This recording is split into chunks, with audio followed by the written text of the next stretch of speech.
and NGO sector and with traditional leaders, look at our properties and all other properties and say, how do we partner together, use these properties to serve the people of KwaZulu-Natal, to kickstart investment into our province, get our economy going, because I truly believe KZN is so well positioned to be the powerhouse economic growth in the country and actually revitalize the whole of South Africa.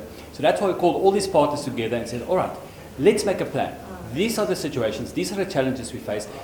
Government is not great with coming up with solutions. We're very good with identifying the problems. So let's bring in the private sector and the NGOs and NPOs who are good at finding solutions and say, let's find solutions together to build KZN better for all of us.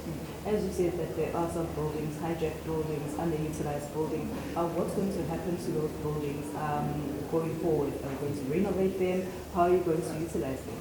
So I'll give you a couple of examples. We are in the process of handing over 3 buildings that some of them are hijacked and they're standing empty, which is West Point Lodge, the Palm Beach Hotel and Siemens Institute. It's being handed over to eThekwini. They've got brilliant plans that I'm very excited about that we'll be assisting them with. So that's one of the things we're doing. One of our own buildings is the Esplanade Government Building, which is a huge building on the harbour that has been standing empty for many, many years now and is a big problem building. That building has been emptied. We got partners in for a public-private partnership. We're spending 800 million rand on that building.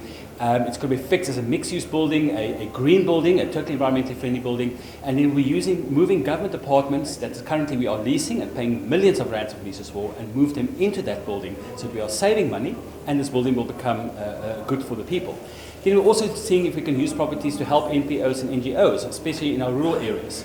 We own schools that are no longer being used and other properties that we want to use as skill centres, partnering with some of our partners in higher education and other places.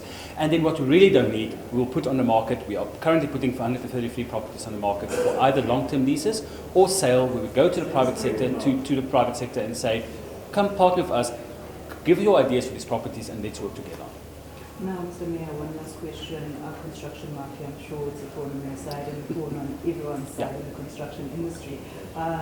We did listen to one of the panelists saying that the supply, I believe it's the SOP or the supply chain management, SEM, yeah. SOP, we need to revise that and make it clearer so that we can eliminate these construction mafias. Going forward, do we have a plan on how to tackle them? Absolutely, and I think one of the big differences we've now seen in construction mafia is that provincial government, national government and the private sector are speaking the same language and have taken a very tough stance. We've got a commitment from Minister McPherson for a policy review, to review these policies together with Treasury, both nationally and provincially, to see how we can make the SEM processes much better and involve communities more without having those problems as giving a space for construction mafia. But one thing I've also seen is that we are now allowing communities to play a much more active role in our projects, so they take ownership of those projects. And that's limited the space for the construction mafia to function. And because now the communities themselves are saying, actually, you're not here to benefit us, you're here to benefit yourselves. We don't want you here.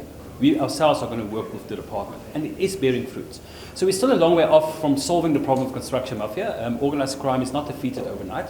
But I think we're on the right track. And I think the fact that it's now being spoken about, SAPS is making arrests, NPA is charging people. I think we're on the right track. And we will have to do a full policy review. That is absolutely necessary. Thank you.